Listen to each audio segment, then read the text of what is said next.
12. Good Morning San Antonio starts right now. Good morning. It is another Back to School Monday. It is August 22nd. Thanks for joining us. Yeah, a lot of people going back to school again. Northside ISD, Southwest ISD, and Somerset ISD all going back, so we wish them the best. We sure do. Let's go outside with live cam right now. We had a shower or two around this weekend, but they were very few and far between. Justin, as we're looking out over the airport, it looks like it wants to do something.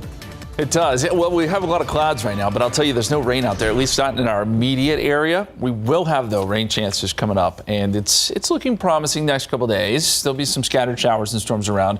Today, a 40% chance, but it's going to hold off until this evening and tonight. Tomorrow and Wednesday, some decent chances, around 50%.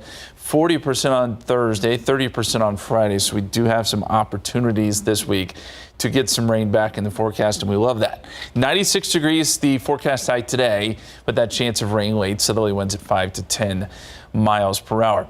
And as we look at the weather headlines for today, we know that it will be warm. It'll also be humid. The humidity sticks around, so that means heat indices will be up close to 100 this afternoon. After 4 o'clock, we see a frontal boundary start to bring in some scattered storms. There's going to be deep moisture in the atmosphere, so we could see some heavy rain in spots. The question is, where does that heavy rain set up? Right now, it looks like the favored area is the hill country, but really anywhere around South Texas over the next few days, we could see some pockets of heavy rain. 81 degrees right now. Dew point is at 73. Feels like 86 outside. Here's your KSAT 12-hour forecast. 11 a.m., 86 degrees, just a 10% chance of rain. We bring those rain chances up just a little bit by 4 p.m. 95, 20% chance of rain. And there's your 40% chance by 6, 7, 8 o'clock. Again, with some thunderstorms perhaps developing along this front too. We'll be keeping tabs on it. Keep that weather KSAT weather app handy, and we'll keep you updated throughout the day as well. More to come. Your 7-day forecast is coming up too here in just a couple minutes, guys. All right, thank you, Justin. Quick look at the roads with TransGuide. Now looking at I-37 at Loop 410. Looks like we had a stalled vehicle in that last shot. Yes, and then on Houston, it looks like there was a little bit of a slowdown. I'm not sure what that was about. Something else to keep in mind, too. This is the closest we've been to full-strength morning commute now for the end of summer season here, now that our biggest district is back. So we are expecting some residual slowdowns to continue past the 9 a.m. hour. That is true. And for now, let's look at today's 9 at 9. A $27 billion lawsuit is in the process of being filed on behalf of those impacted by the school shooting in Uvalde. The attorney on the case says the class action suit is the first of its kind because it goes after constitutionality. The lawsuit is still being drafted, but lawyers say it will be filed in September. This evening, the Uvalde School Board will be meeting for a grievance hearing for Superintendent Dr. Hal Harrell. The meeting is set to begin around 6 p.m. Also on the agenda for this week is a termination hearing for School District Police Chief Pete Arredondo, which is scheduled for Wednesday evening. That meeting will be open to the public, and a live stream will be available on our website at KSAT.com. All eyes on the annual Federal Reserve Conference this week for signals about more possible interest rate hikes. It follows the release of minutes from last month's Federal Reserve Board meeting affirming plans for more increases as inflation continues to surge. Asian markets were mixed today after China cut an interest rate that affects mortgage lending.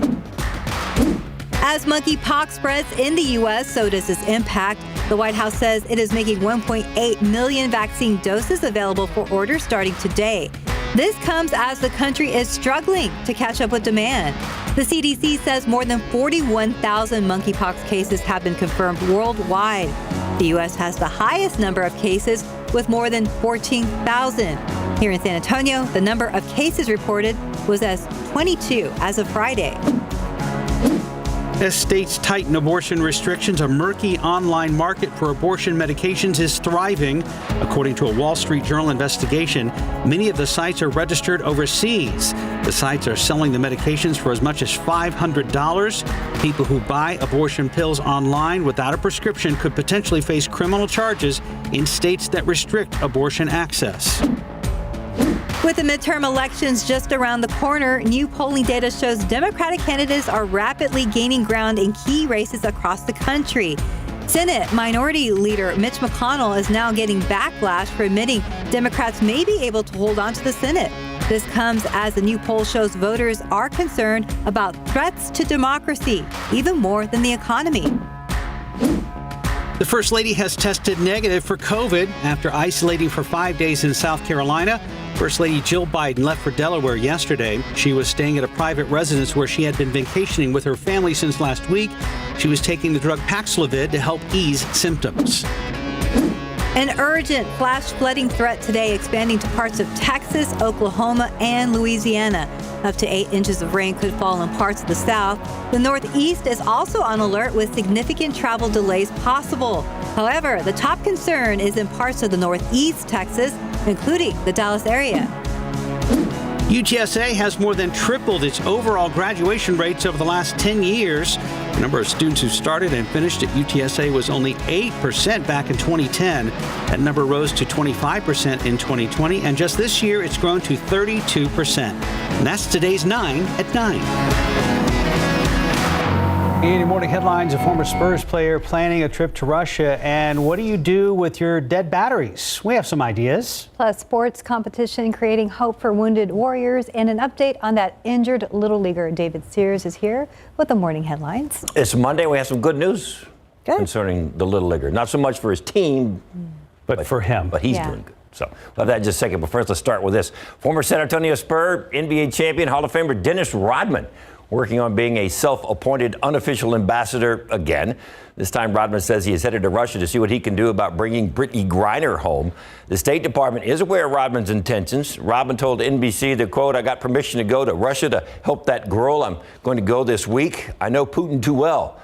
Griner was sentenced to 9.5 years in Russian prison after being found guilty of bringing hashish oil into their country. Rodman gives himself credit for going to North Korea, spending time with Kim Jong-un on several occasions, and then securing the release of American Kenneth Bay back in 2014. Some officials afraid Rodman could do more harm than good when it comes to Griner. The State Department is continuing to work on Griner's release. And by the way, the travel advisory to Russia is at level 4, do not travel. When your AA batteries die, do you just toss them in the trash and then put in new ones? Apparently, that's not the right way to get rid of those batteries, although the government and battery makers don't have consistent guidelines when it comes to getting rid of them. The EPA says most communities can just throw them in the trash, but they recommend you take them to alkaline batteries like AA's to battery recycle places. In California, you have to get rid of them at a waste hazardous facility. But then some big box retailers say just throw them in the trash, while some say follow EPA regulations. Bottom line, there is no consistency when it comes to getting rid of those batteries, but the best recommendation is to follow local EPA regulations.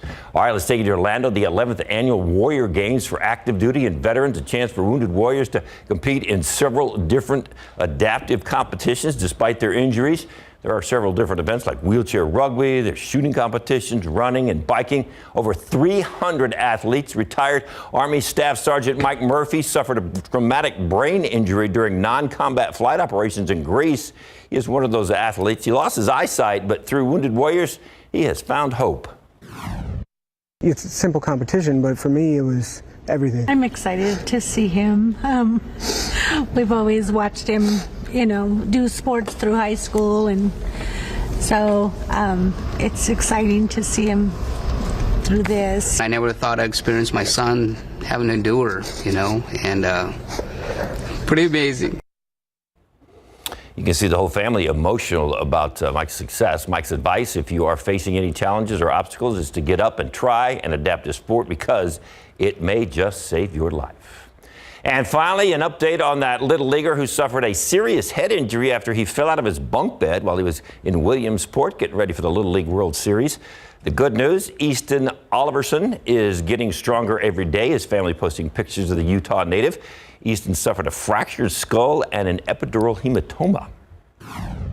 The doctors are just stunned by his progression in a short amount of time with where he was. There's going to be really hard times, and you just got to overcome those hard times and just keep pushing forward. Now, Easton is still in the ICU. He's walking with the help of nurses. Unfortunately, his team has been eliminated, but a lot of inspiration for a lot of other guys who are paying attention up there in Williamsport and getting ready to play. They see him doing what he's doing. And I'm glad we showed the video of him taking those first hopeful steps. Yes. Good stuff. Good to see him do that. Wish him the best. Yes, sir. All right. Thank you, David. Over 100,000 students returning to class this morning for San Antonio's largest school district, Northside Independent School District. Sarah Costa has been live at Fernandez Elementary all morning as parents dropped off their students for the first day. And Sarah, how did things go this morning? It was fun. We were here and there's a lot of energy. I love the first day of school, especially at an elementary school. The energy is just different. The students are wearing new outfits. Some of them have new backpacks. Some of those backpacks even bigger than the kiddos because the kiddos are so small. And lots of emotions too, excited students, nervous students, and also emotional parents. We even spoke with the president, of the PTA here at Fernandez Elementary School, who says they brought in a boohoo breakfast for parents who might be emotional, dropping off their kindergarten or pre-K students. We spoke with the principal of Fernandez Elementary about how he feels about starting the school year and that first day energy. My favorite part about the first day of school is seeing the kids, the looks in their faces when they interact with each other and when they see their teachers again. This is a place that is truly their home away from home. And so when they go on summer vacation, it is a great time for them to be with their families. But they definitely miss school, and when we see them, just the joy that they have and the time that they get to spend with their teachers and their friends, that brings a lot of joy to my heart. And I miss them a lot personally. So it's always good to be able to be with them again. So coming up today at noon, we hear from parents and students about how they're handling the first day back, and even hear from a fourth grader who gives advice to kindergartners about how to handle those first day jitters. Live from the Northwest Side, I'm Sarah Costa, KSAT 12 News. Mark and Stephanie. All right. Thank you, Sarah. I like that. The boohoo breakfast. We need that sometimes. Yeah, no doubt about that. 9:09, about 81 degrees. And here's a look at what's coming up on GMSA at 9. Coming up next, technology is changing the auto service industry, and a local school program is teaching kids all about it. We take you to Northeast ISD. Welcome back to 9:13. A local school program is preparing students for jobs in the automotive service industry that is rapidly changing. Northeast ISD students who are part of the Magnet program become college and career ready through real world experiences, knowledge, and skills. Tiffany Huertas joins us live from the Career and Technical Center with more. Tiffany, good morning. How many students are a part of this automotive program? Good morning, Mark and Stephanie. About 180 students are part of this program. And take a look. This is where everything happens, the shop here.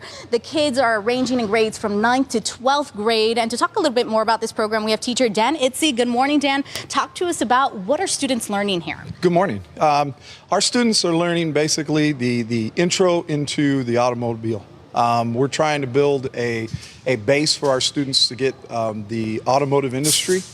We want them to be able to pursue jobs as technicians or to pursue post-secondary education in the automotive field. Things are changing so fast that we have to continue to advance.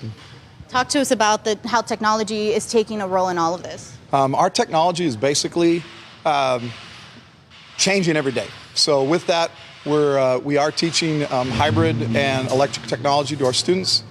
They will have an opportunity to learn how those systems work, how to safely operate and work on those systems, and troubleshoot them at some point.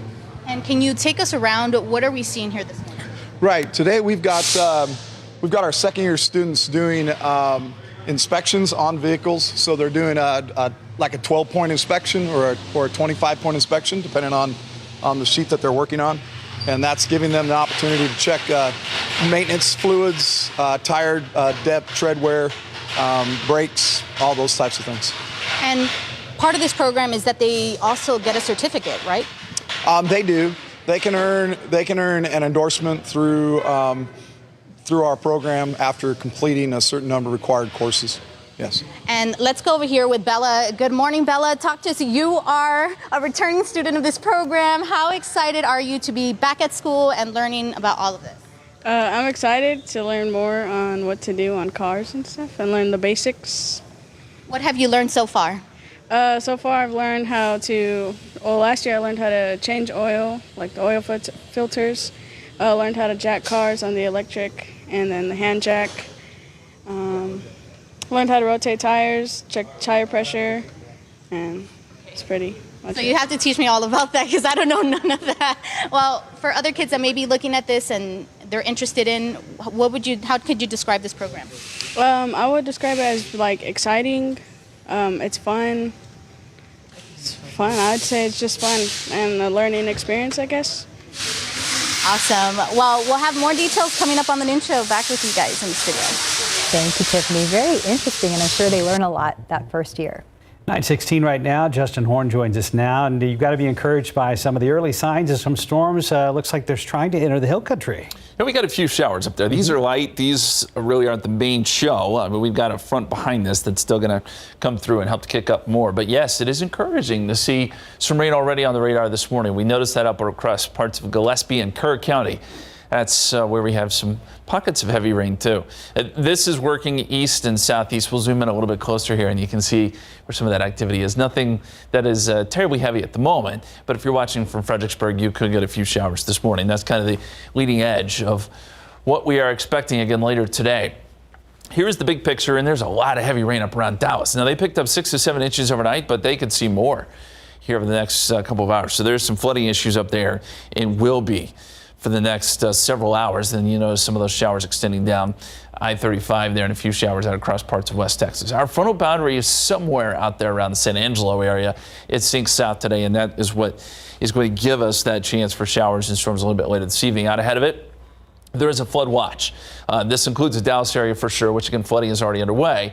But you go down I-35, watches for Austin and then across the hill country. And that's kind of the favorite area, I think, this evening. If we're going to get some heavy rain, that may be where it sets up. But the atmosphere, it contains a lot of moisture, not only at the surface, but all the way through. And so anywhere we see a heavier thunderstorm, there could be some quick, heavy rain with that. Here's a look at the forecast. And this is just one of our computer models. And you know, the models are going to change a little bit, but this is the general idea. Around 5 o'clock today, we're starting to see some of those showers and storms entering the hill country. And then by 8 p.m., they shift south, and this is where we could see some of those pockets of heavier rain setting up. As that front moves south, some of that activity does as well. And then the front pulls up stationary, so we could see more showers and storms tomorrow. That moisture is still in place. We still have some disturbances rolling through. This is midday tomorrow, still showing some activity even into tomorrow afternoon. So we'll keep some pretty decent rain chances going through Tuesday and even Wednesday, just the way this pattern is setting up. Now, keep in mind, it's not going to be rainy all day.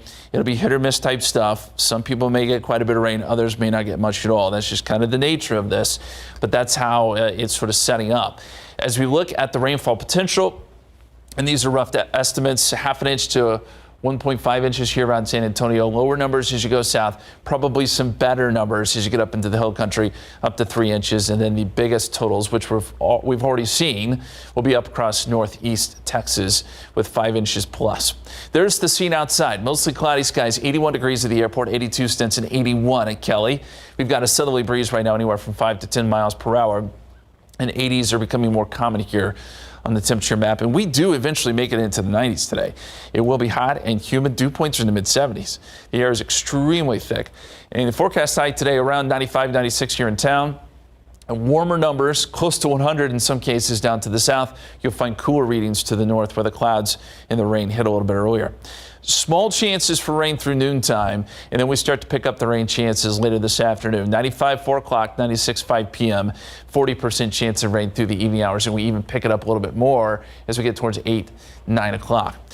Rain chances, again, this evening pick up 9, 11, 1 a.m. We've got 50% chance of rain, and even tomorrow we've got that 50% chance of rain.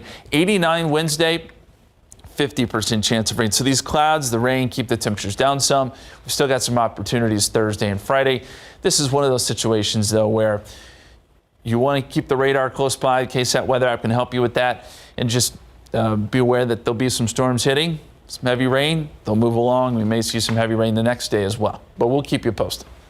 Thank you, Justin. Happening today, jury selection in the criminal trial of former Bexar County Constable Michelle Barrientos Vela.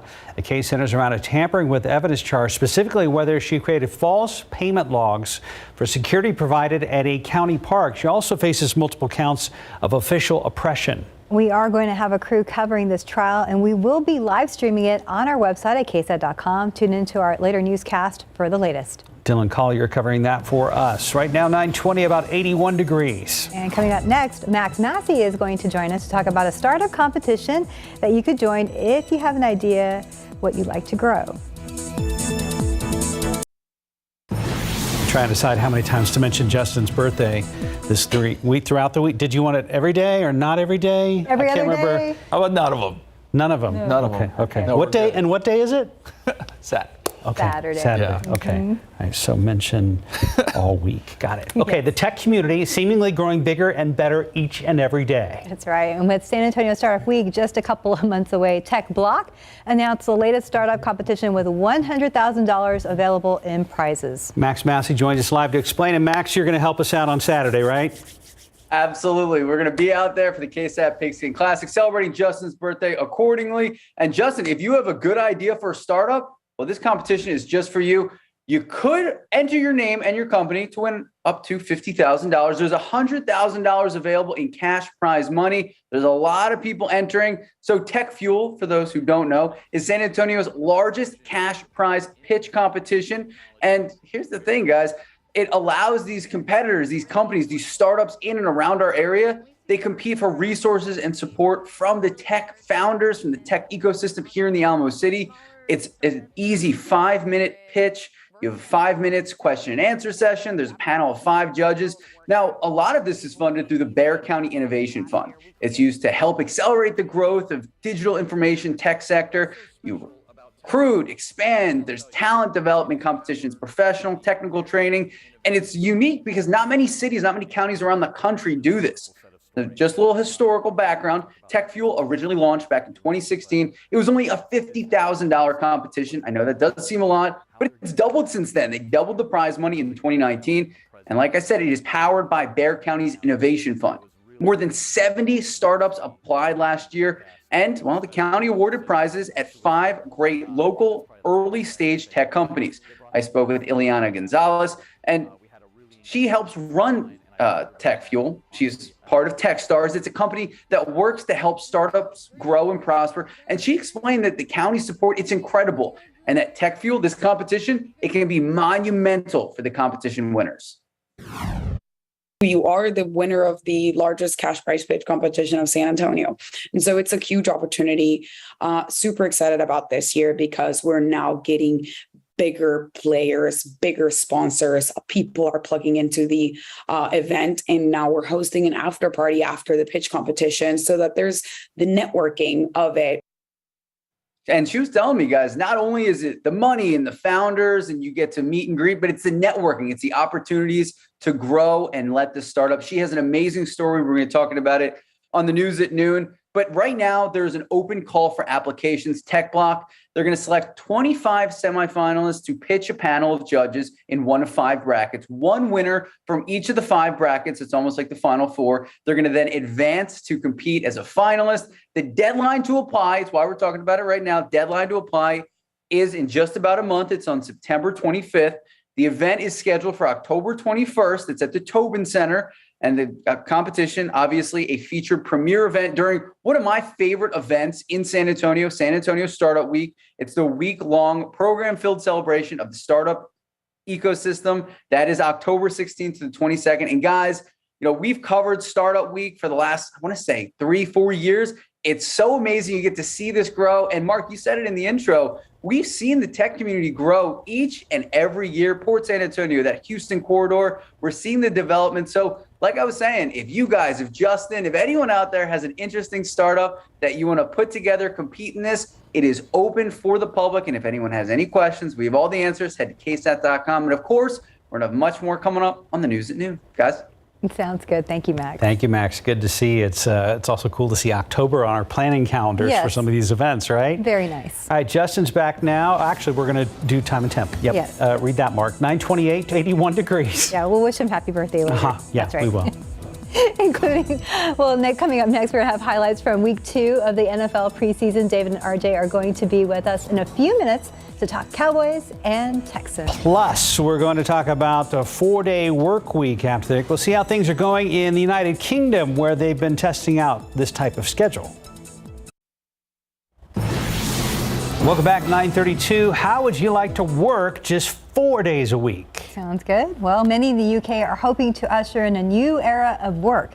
Thousands tested the 4-day schedule this summer, and CNN's Claire Sebastian spoke to one company that made the change. Red means don't disturb. This traffic light system, just one of the ways this London PR firm is trying to squeeze 5 days' work into 4. 70 companies across the UK are now more than 2 months into this experiment, moving staff to a 4-day week, but keeping their pay the same, in the hopes that they get the same amount of work done as before. Here at Unity, there are now clear limits on meeting times and strict handovers required, so that half the team can get Mondays off and half get Fridays. Why did you take part in this experiment? It was really, really simple. In fact, we were in the middle of the pandemic. I was so afraid for myself, but also for the team, that we were just burning out really, really quickly. And I started thinking about ways to help with this. Okay. It was a rocky start. We missed things, people didn't sort of communicate well with each other, things got dropped, and it felt like, what have I done? Those guys over there have their lights on green. For the team, though, those early challenges were worth it. I'm really, really enjoying it. I think my mental health is honestly so much better. I feel like I'm a better friend on my 5th day, so I feel like I have more space to be there for my friends and be there for my family. Critics, though, have previously argued the 4-day week would end up raising costs for business, especially public services like healthcare. Is this going to be a sort of perk for the elite, do you think?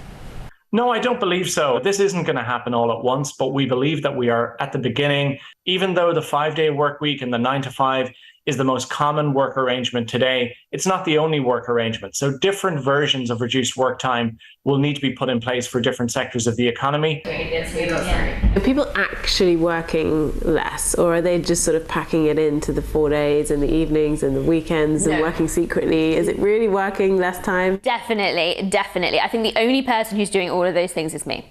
And that I am. I'm secretly working every weekend. It's not even secret. I'm like Saturday, Sunday. She admits it's still too early to know if staff will continue to produce the needed work in less time. But the hope is it could become permanent. And maybe one day the boss will get a day off too. Claire Sebastian, CNN, London. And taking a look outside with live cam, we are at 81 degrees, but I see some hope with some clouds and, a lot of kiddos going back to school today. Yeah, they're headed back, and we love seeing the pictures as they head back to school. This is one on our KSAT Connect that just came in just a little bit ago. This is Emily, 7-year-old Emily, starting 2nd grade at, looks like Colby Glass Elementary School. We appreciate you sending in the picture. We hope you have a great day. I'm sure you will. To all the kids headed back today, good luck and enjoy. Hopefully you took short sleeves because it's hot and humid out there.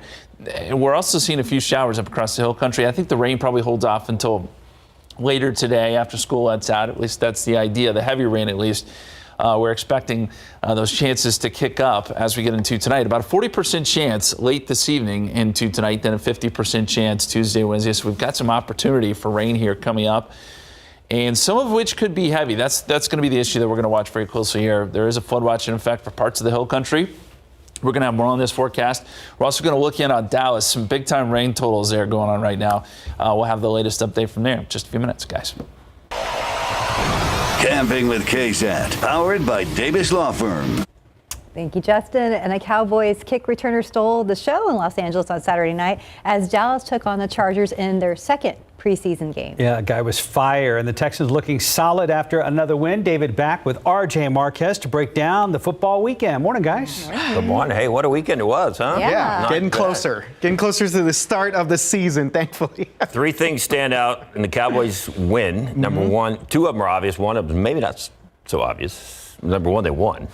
There you go. Number 2, it's always a good thing. Very rare that somebody returns a kickoff and a punt back for a touchdown in one game. Yes. And number 3, the Cowboys only had 8 penalties. Oh, Good one there. Yeah, I didn't even catch that one. Yeah, very nice. Cut that in half, didn't I? David, what were you calling him before we came out here? Turpentine? Turpentine. That's what we got there. Turpentine. On Saturday nights. This dude can LA. fly. Was he like 5'7", 150 pounds? Yes. As they said, what was that? What was the movie?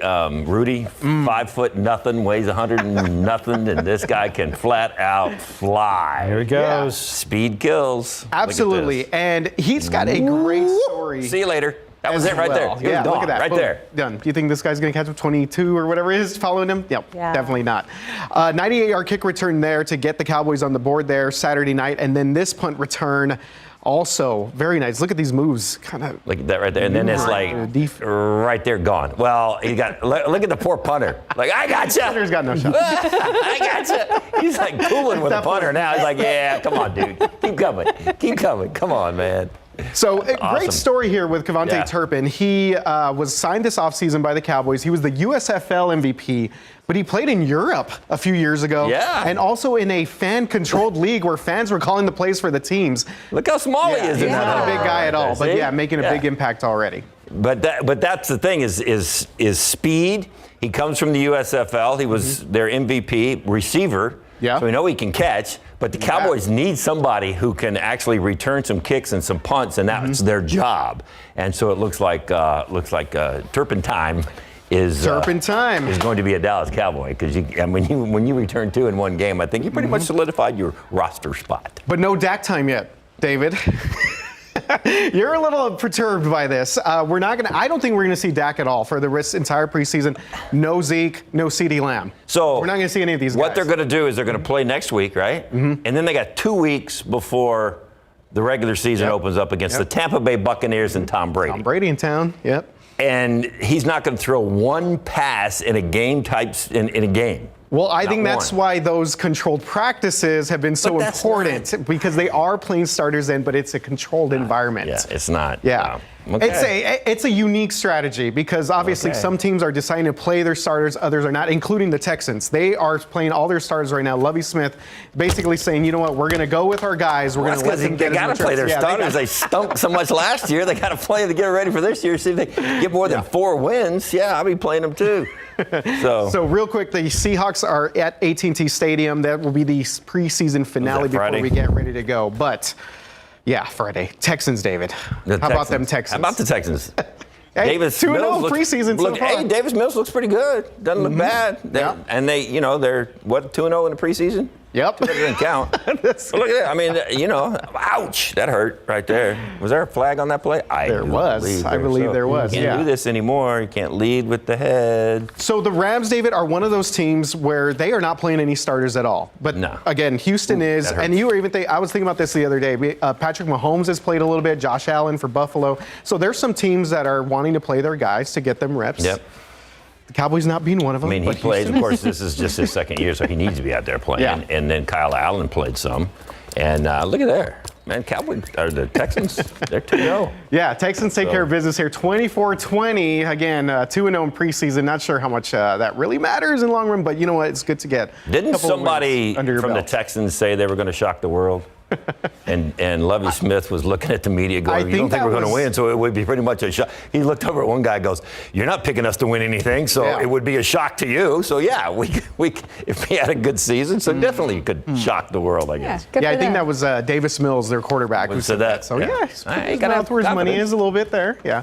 Their last game preseason here, 49ers, they will be at NRG Stadium Thursday here as we get set to wrap things up. So we get all excited, all these preseason games, and you got to sit down for 2 weeks and go, oh, okay, what are we doing? Watching practice. So there's injury prevention, and then you're worried about starters being a little rusty. Yeah. Gotcha. Yeah. Okay. So we'll see. All right. RJ, David, thank you guys. Thanks, guys. 9:40, about 82 degrees. You're watching GMSA at 9, and after the break, we are getting a look at the hard work that Brennan High School is putting into their halftime performance this weekend at the KSAT Pigskin Classic. Hey, if you're traveling today, you probably already know this, but if you haven't thought to look ahead for a flight maybe this afternoon or this evening, we got a ton of flight disruptions, very possible due to rough weather up in the Dallas-Fort Worth area. That's right. We have reports of flights circling over there right now at this hour, and we'll go ahead and pull in Justin to this. I understand the weather's pretty harsh right now. Yeah, they're getting a lot of heavy rain up there. Downtown Dallas is basically underwater at this point. They've received a ton of rain. I think we have the flight map. Maybe we can pull that up if we can.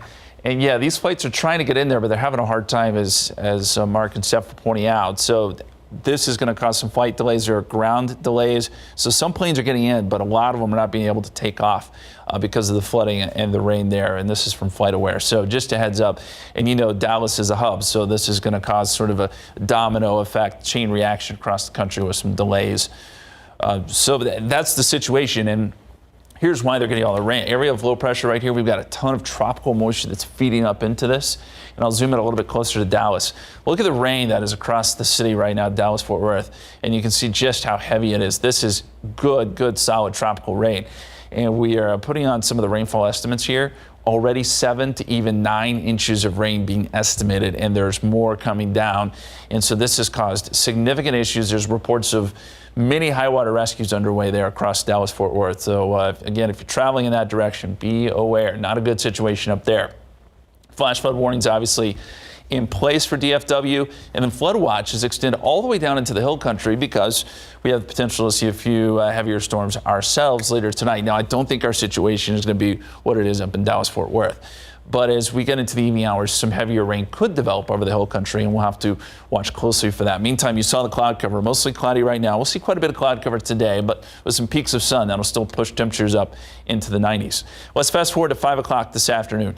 Showers and storms starting to move into the hill country, and then as this front progresses south, we'll get more showers and storms popping up. This is around 8 o'clock. Any one of these pockets of rain could produce some good heavy rainfalls. So that's what we have to be on the lookout for. And then by 10 o'clock, some of these showers and storms moving south. Now, again, timing may be a little bit off here, but that's kind of the general idea. And this front pulls up stationary. So there's more opportunities for rain going into tomorrow morning, some scattered activity, and going into tomorrow afternoon as well. It's kind of hard to pinpoint exactly when and exactly where, but we know there will be some rain around, and those decent chances continue through Wednesday, maybe even into Thursday. As far as rainfall potential, right now we're calling for about 1/2 inch to 1.5 inches, up to 3 inches across parts of the hill country. But as I said, there could be pockets where we get heavier rainfall in isolated spots. And then you go up towards Dallas, Fort Worth. Well, it's 5 inches plus. They've already seen that, and there's more on the way for parts of northeast Texas. So as we go outside for you there, the mostly cloudy skies, temperatures right now 81 degrees. Dew point is at 73, very humid. And we've got 83 in New Braunfels, 84 Gonzales, 84 Pleasanton, around San Antonio, right around 80 degrees or so. And we'll see these numbers warm up to near 89 by noontime. We could go as high as the mid-90s this afternoon before that front comes in, but then we bring the rain chances up 40%, 6, 7, 8 o'clock, even going into the 9, 10 o'clock hour, we'll have some decent chances here. 50% chance tomorrow and Wednesday. Again, it's hit or miss stuff. 40% chance Thursday. This does bring temperatures down, and those chances continue all the way through the end of the work week, guys. Thank you, Justin. We're glad to have those chances. We are counting down to the KSAT Pigskin Classic this coming weekend. There's a lot of hard work going into the big day, not just by us, by the high schools taking part in the full day of football, too. So part of that includes the high school bands performing during halftime, and band members have been hard at work, including multiple practices, a lot of repetition, and teamwork. That's right. SA Live's Jen Tobias Strusky went out to Brennan High School to see what band practice is all about. Take a look.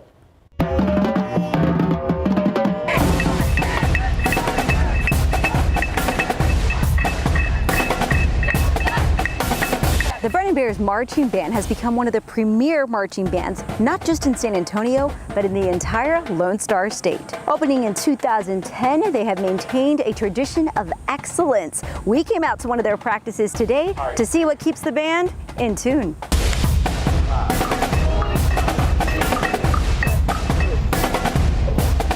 To everyone, it's very successful, and it is, but like I see like the behind the scenes and like the practices and the work and all the, you know, like the grind that we have to do behind the scenes. So the success is just part of it. Hey guys, I know it's a little funny to forget, but I'm afraid someone's gonna get hurt if you keep that up. 3-a-day practices in the Texas summer heat. Not out of the ordinary for a band that's on a mission. This year, it's more than just a stadium of onlookers, as if that wasn't enough pressure. Practices recently have been going by like so much more efficient, and you can just tell that everyone's in a different mindset because we're just like, we have in mind the Alamo Dome and okay, it's going to be broadcast. We have to be ready to put something out on the field because I mean, nobody wants to embarrass themselves. Adjust. That was a lot better compared to Belfont. It was a lot better. This is a great group of kids. This is our what we call the BMB. This is our varsity marching band, and just something that obviously, you know, they're out here. It's getting to be about sunset, and we're already working hard. We've been doing this for about 3 weeks of summer. We're such a new school, we're only like about 10 years old, that our only tradition really is just that we try to be better than we were the last time. For those who are not aware of how much goes into this, can you sum up all the work that they put in, that you put in, the whole team? Because the group is so large, we actually try to empower the students to be leaders and teachers amongst themselves. So we do a lot of student leadership. We're bringing students in and we're doing fundamentals. You know, this is how we're going to move, this is how we're going to play. What you're seeing right now, which is where they're learning drill and getting the show prepared. Being able to see like the finished product and like everything come together and be with the music, it's definitely like something like, oh, okay, it made it worth it. Like the heat and the long practices and everything like that, yeah. And the beat will go on at the KSAT Pigskin Classic happening this Saturday at the Alamo Dome. For KSAT 12, I'm Jen Tobias-Chesky. And the theme of their show is City of Lights, as in Paris, France. And yes, it will feature Paris-inspired props. You can watch the extended interview from the Brennan High School Marching Band today on SA Live at 1 o'clock, right after the news at noon. Well, Brennan is just one of 6 high schools participating in the KSAT Pigskin Classic this Saturday at the Dome. More information is on KSAT.com. And if you haven't gotten your ticket yet, you can now get a hold of them at the Alamo Dome. Tickets are $15 each, and they are good for 1 game or, even better, all 3. That's right. And of course, you can still buy tickets at any Las Palapas location in San Antonio. And if you have a student at any of the schools playing in the KSAT Pigskin Classic, you can also get tickets from the athletic departments. We're looking forward to it. Yes, we are. Right now, 9:52, 82 degrees. We'll be right back. All right, welcome back. We've got mostly cloudy skies right now. We're waiting on some rain chances. That will arrive later this afternoon and this evening. How much rain can we get? Well, it's still kind of a question here, but this is the general idea, about 1/2 inch to 1.5 inches here around San Antonio. As you go north, you'll see higher numbers. So potentially up to 3 inches up there across the hill country. And this is through tomorrow, I should say. The big rainfall totals have been up there around Dallas. Northeast Texas is going to get some good rain out of this. And this is along a slow moving front, which will be around for a couple days. So the KSAT 12-hour forecast, pretty quiet for the first half of the day. It gets pretty hot. But once we get some showers and storms going down, it'll cool us down some. And there's about a 40 to 50% chance as we head into this afternoon and this evening. Not everyone's going to get rain, but if you do, it could be heavy at times. And that'll be the case tomorrow and Wednesday. Could even see some scattered activity Thursday, with everything kind of tapering off by the end of the work week. These are good chances, but we want to temper expectations too. Just know that if it doesn't rain at your house, you'll have an opportunity next couple of days. All right, and don't forget, if you're traveling by air today, especially Southwest or American, check on your flight status. And be careful out there. Hope you have a wonderful Monday.